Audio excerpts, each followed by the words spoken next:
Hi, everybody. Welcome to Behind the Scenes. Um, we are running a few minutes late. We hope you're going to join us anyway. And today we're going to talk about summer assignments, like schools giving students summer assignments. And I will just tell you that, yay, someone already gave us a like. I must have said something profound already. I'm so excited. What a good way to start. My thoughts are really quite clear. I resented every single assignment other than just pick a book and read it. And I don't care. And I didn't care which book you read, but I felt like, especially now when we're so worried about our kids' mental health and like all we talk about is they're under so much stress. What is gained from shoving work on kids over the summer? Like, give them experiences where they learn.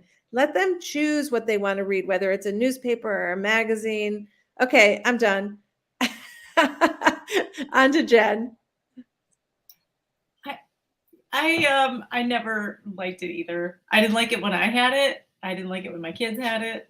I felt like it was an intrusion, an unnecessary intrusion after they worked hard all school year. Like, just it takes the last drop of joy out of what should be a fabulous summer. So, yeah, reading obviously would be great. I have no problem with that. And I do get, though, that there are some kids who really suffer from learning loss over the summer. I do understand that. And there's something to be said for keeping in the groove a little bit, keeping some of those skills going. I remember coming back from one summer and the first assignment was like, write about what you did in the summer. And my handwriting was terrible. I remember I used like an ampersand instead of an and the teacher was just like, her hair was on fire. She's like, what happened? Did you forget how to do all this? Yes. But you relearn it, and they're young and their brains are elastic. They get back on board quickly. I think we're imposing adult thinking on young brains. For us, yes, we have to keep in the routine. We have to do these things. We have to use it or lose it. I don't think that's necessarily the same for kids. So what's the solution? I think the solution is to ask teachers, what would they really most want their students to be doing in the summer? I bet it's not doing homework. But I do understand too that they have to grade. Yeah, that they have to grade. I mean, that's no fun for them either. Yeah. They're trying to cram all this curriculum into a regular school year. So maybe the answer is let's, instead of trying to go a mile wide and an inch deep on everything, let's find the things that are really important for our kids to know and learn and internalize and focus on those things a little bit more during the school year.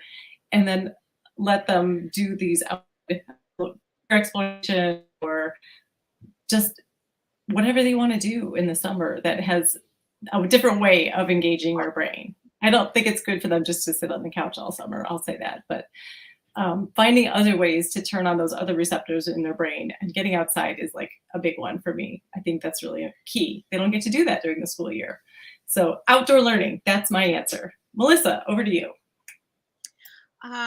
So I'm in Massachusetts. I don't really remember having summer assignments other than I think there was a school read, and usually you could pick from a list of books. And then when they got back in school, I think they had a day or part of a day where groups got together and discussed the book. But other than that, I think everyone was left to roam wild and free, at least in my town.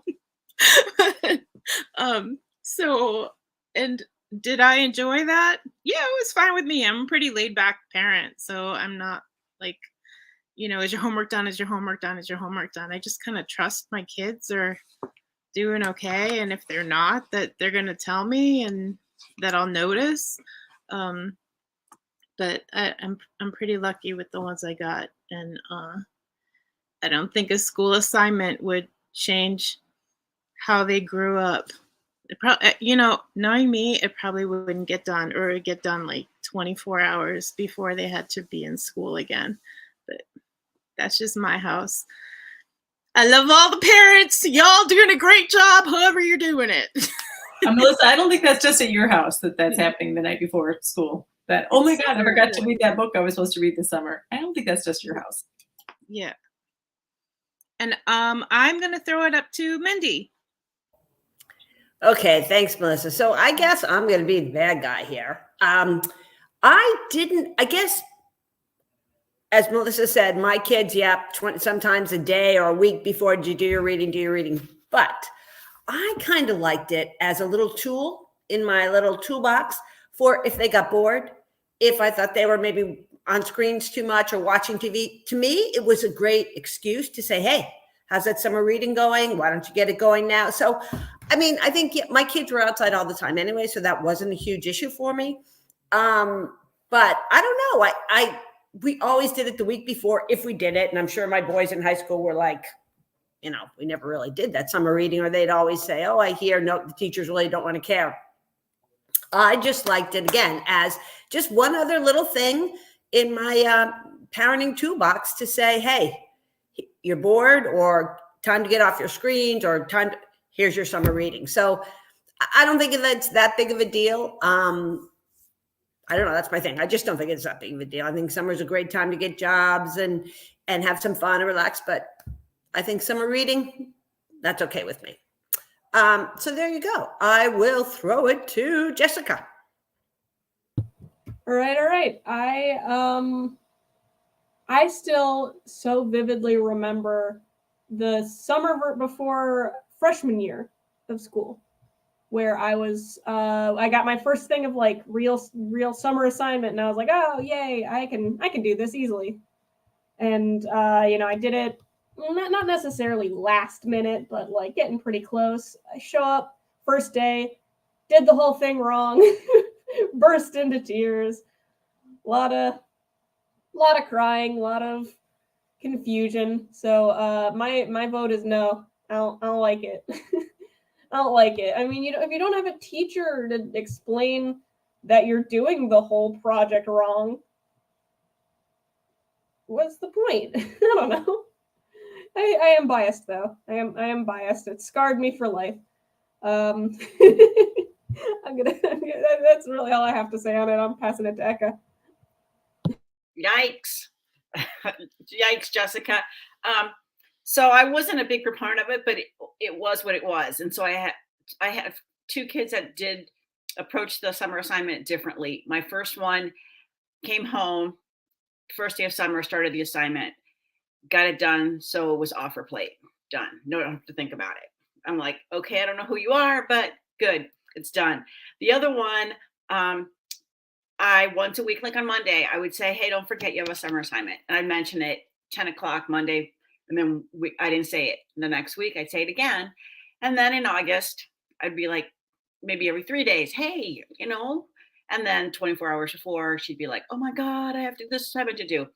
So, I don't know the reason for it, because one got it done and forgot about it, and the other one didn't do it and just listened to her mother nag all summer. So I don't know. It was kind of a lose-lose I think for everybody, but that's my opinion. But of course, I always push reading, always books and books and books piled by next to beds. And they would come down, put one on the counter and say, I'm done with this one. And I made it my point to go back to the library and get new books whenever they wanted them. So Eka, your first two did it right after school. Like if summer slide is what we're worried about, that didn't help at all, right? So it's funny. Like it's just I know. Well, yeah, she did it because she's like, this is going to hang over my head the entire summer. So why don't I just do it now, get it out of the way, and then I don't have to think about it again. Yeah, exactly. So I know she's not your typical. She wasn't a typical teenager. No, I'm saying it's brilliant on her part. But if the argument the schools make is that there's summer slide, the only way that these assignments are going to help with that is if every week you have some kind of check-in point of how your progress is going. Because if you do it really early, it doesn't help. I mean, right. When does it help? Right, exactly. So yeah, and so then and then so what happened would be like closer to the end of summer, she was, she'd be with her friend, they'd start texting and they'd be like, oh my God, and she'd be like, well, anybody want to do something? Cause I got this thing finished and nobody else had. So, all right, I'm going to send it to Kamira. But just to interject quickly, Sue, to follow up with your point, when does it help? I truly think it helps. If for me, I don't think it needs to be a deep assignment. I love the idea of reading over the summer, as Eka said. And maybe some kids need a little extra push. So for me, I think it helps if kids continue to, for instance, read over the summer. I would prefer it being strictly for enjoyment. Get a book you love, or bring in 3 books, 1 book a month, or whatever it is. But I do think it helps, as opposed to those kids that never look at a book or pick up a pencil or write over the summer. So again, I love being the Kamaya. Am I the only bad guy here today? You're gonna leave me hanging out here on this branch or what? I am not going to leave you hanging on this branch because, Melissa, I am not a laid back parent. Neither am I. Thank you, Kamaya. Summer is too long. The summer break is too long, and brain drain is real. But I will get serious for a moment. So, as you know, I have a son who is an educator, and he likes to spend his career in under-resourced schools. And in those schools, summertime is the time to bring students, and usually it is like 90% of the students, up a little further, a little closer to where they should be, because they are behind. They are grossly behind. And teachers make themselves available. The kids have packets. They have teachers they can go to, and they have assignments that are expected of them. Now, also in these schools, 100% of the students are not committing to this. 100% of the parents are not committing to this because there are all kinds of other societal issues. But for those families that do commit to it and stuff, summer is really important. It can make a student can rise a grade level, right, in the summertime, and maybe get closer to where they should be, because they aren't exactly where they should be. They're behind. Also, a lot of them are in unsafe neighborhoods, so they're not going outside in the summertime. That is not something for them to do. They are inside, so this gives them more.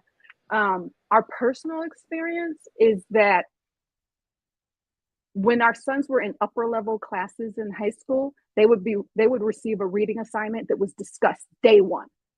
So you had to do it, because on day one we jump in. There is no easy going in these seminars. The same school would do community reads at different levels: elementary community read, middle school community read, high school, where the entire group would read the same book. Families, we would read it as a family, and we would discuss it as a family. And then the author or somebody associated with it would come in and have at the beginning of the school year, and they would have a whole community-wide discussion about it, sometimes at night, so that families could participate. And I thought that was great. And they were required to read that book. Often they were also required to read one other book if they were in high school, for whichever English class they were going to have the next year, just the high schoolers. And then I think they had like 2 or 3 of their own. So it's like 4 to 5 books that they were supposed to read. And how stringent the requirements depended on how old they were. I think that assignments, broad exploratory projects, that are linked to experience or something like that, are great. Maybe you're told to think about it while you're having experiences over the summer, and then they do the actual project when the school year kicks off.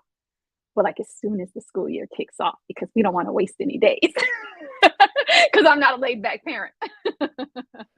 But also, Myra, I was focusing on my own experience, but thank you for bringing that up, because truly, how often have we heard kids say reading was such an escape for them? So someone who's not in a great family situation or home alone, who knows, if they can pick up a book and escape and learn from that, and it can encourage traveling or encourage a career, profession, I think it's great. And I think a little push from school helps. So anyway, there you go. Yeah. Yeah. My son does a lot of work over the summer with these kids, in addition to summer school. This is not summer school. So anybody who wants to come, and he does math because that's what he does, but even just providing a safe space, he literally will go and open the gym and have kids come, and he has kids come and work out and stuff in the gym, because outside at home is not a safe place. Okay, so Kamira and Mindy, compelling arguments, very compelling arguments. And Kamira, we love that your son is a teacher and is so committed. That's unbelievable. Send him our thank yous. Okay, so we're just going to quickly go around, and everyone's going to, we have an article coming out about books for kids over the summer. and Kamira put the list together, and I looked at that list. I had read a bunch of them, which I loved, but Kevin Wilson wrote a book. Do you know the title, Kamira? His first book was The Family Fang, and really odd book. Like, I think teenagers would love this book. And then the next book he wrote is about kids catching fire when they're angry. And if you check, Jessica, is there a link you can share for this article? I loved that book. Nothing to see here. What's the name of the book? Do you remember? Nothing to see here. Okay, so it's Nothing to See Here. And my daughter had read both books, which of course, as soon as I'm done with a book, it's gone.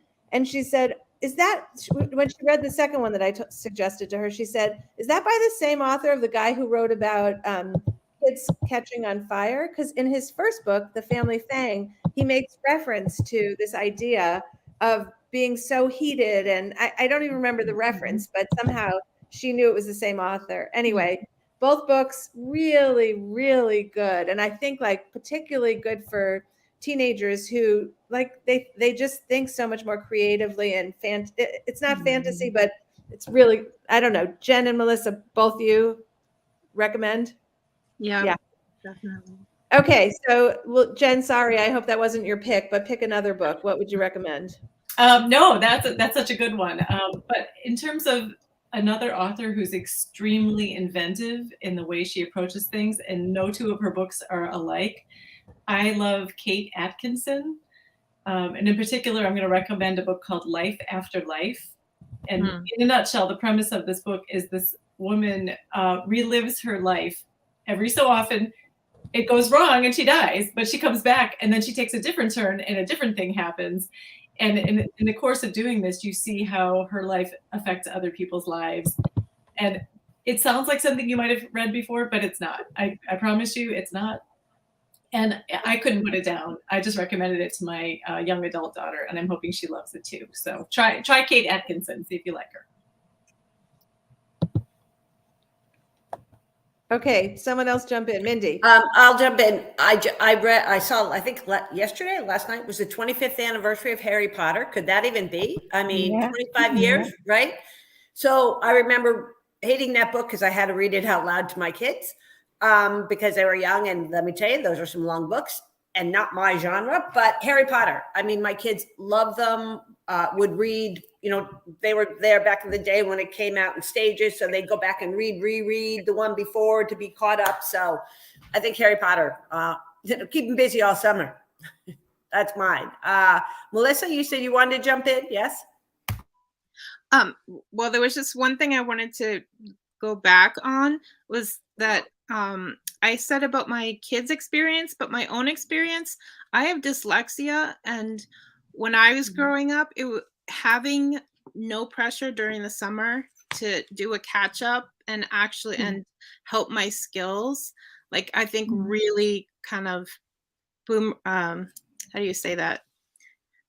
I was ahead by the time I entered school again in the fall. So if you have a kid with some learning disabilities, neurodivergent, whatever, summer is a great time to catch up. There's like no pressure on you in the summer that you would have during the school year.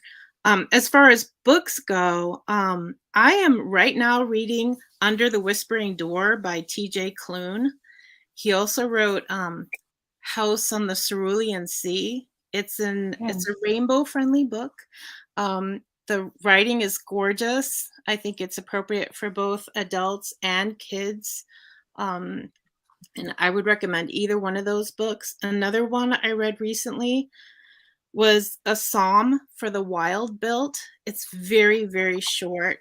It's kind of like a parable, but it's not preachy.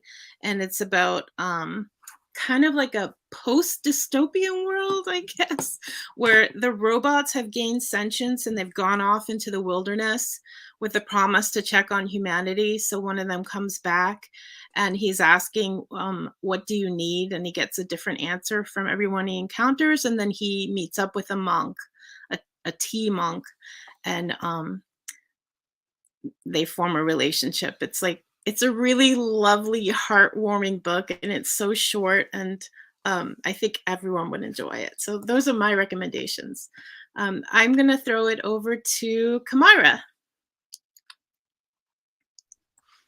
Thank you. My recommendations for teens and also actually adults. But if you are concerned, there is sexual content in this book. So if you are recommending it to your teen and you're concerned about that, you want to take a look at it. I like Young, Rich, and Black by Nia Forrester. It started out as, she writes women's lit. She actually writes for adults, but this book started out as a short, and over 200 pages for her is considered a short, because there was a character, someone's son in a series she did for adults. And she wrote this short, and it went over so well that she ended up doing an entire series on these young, they're college students at Penn State. And it's wonderful. So the first one is called Young, Rich, and Black by Nia Forrester. And I think it's a wonderful look at college, which, kids like to read about the next step often. So it's a wonderful look at what happens at college, the different types of students at college, the perspective from a certain type of individual. The title is for a character who is actually, that's it. And it's unusual and how people come at him. But there's a breadth of characters. And one thing that she does really, really well in the book is she does the male character really well. Often women, when they write for men, they write for the way they want men to be and not the way men are. And she has some wonderful dialogues between father and son. And I really appreciated that about her writing. I'm going to send it up to Eka. So I'm going to go in the same vein as Mindy. And I'm thinking the next generation to read The Hunger Games by Suzanne Collins. We read it kind of like as a family. And in fact, I got my job working for your team by actually writing a review of the movie. So that I never knew your origin story. That's amazing. And I love I started off by writing why I thought the movie, remember, it was going to open at midnight and it would have been sold out. And Mindy texted me and said, would you be willing to, from a parent's viewpoint, to write why this book is such a huge success? Wait. Wasn't that 50 Shades of Grey, Eka? Was that it? That was a different set of books, Mindy. No, I swear No, it was something like that. I remember writing a review underneath the towel. Is that okay to say on TV? I don't know. Is 50? I don't know. Is that not okay? I did write a review of 50 Shades of Grey because all the teen girls were reading it. So right. I wrote it, but that wasn't what started. That was okay. But you did write that for your team. Okay, I'm not losing my mind. Okay, teens were reading it, so I wanted. Jessica, you got to find those links. You got to put those links up. Yeah, I have both of them, and I've definitely read both reviews. Should I just all just pop those in the? What? Our girls were reading them at that time, and I remember one of my daughter's friends saying, "Oh, it's so romantic. The things he does." I was like, "Hostage situation. Read the signs. Red flags." Right. So that's why I wrote a review. Okay. Then the other book, talking about being an influencer. During one of the summers where I wasn't getting along that great with one of my teens, I brought home the book Glass Castles by Jeanette Wells, because I wrote it down here. And so that she could read the book and then realize how awesome I was compared to her parents. So maybe that's not the right way to go. But I did the same exact thing. I just want you to know that. Yeah, because when you read that book, you're like, oh, good God, how dare anybody think I'm not good at this when you read this book? So I did have that for my children so they could discuss and then be like, oh, Mom, thank you so much for being you. And I was like, oh, yeah. So, okay, those are my recommendations. So I'm going to send it over to Jessica. Hey, Jessica, before you start, I want Eka to know you're not alone. I started reading 50 Shades of Grey because one of our sons, I think I know which one, but I really don't know, put it on our family Kindle account. And I was like, whoa, I better read this and find out who, so we can start talking. I had no intention of reading it. I know. But I was like, somebody out there is. They were crazy. I was like, how is this happening? Why are our girls thinking this is romantic? Crazy. Okay. Gosh, sorry, I'm like in the middle of trying to get all of the books onto here. I was gonna say, do you guys remember like the Percy Jackson books? I was gonna say those ones are really fun, and I know like the first set of like want to say 5 books are a little like younger teens, like 13, 14. And then there's like a sequel series that is a little more mature for older teens. So I don't know. I think it works for any and all teen age groups. I had to read it again for a college course back in the day about like children's books, and I was just like, yeah, this still holds up. This is great. So I don't know. And then I read some of the older ones, and also still great. Still enjoy them. So Okay. I recommend them. So did everybody? Sorry, Jess. Did you have something else to say? No, that was it. Okay. So thank you for being here with us, everybody. And we will, next Monday is July 4th. So 2 weeks from today. And very sadly, minus Jen, who is moving on to a new venture. And we are going to miss her terribly, but we wish her well. And say goodbye to Jen, everybody. It's really sad for us. Everybody, I'll miss you guys too. Miss you a lot. Bye.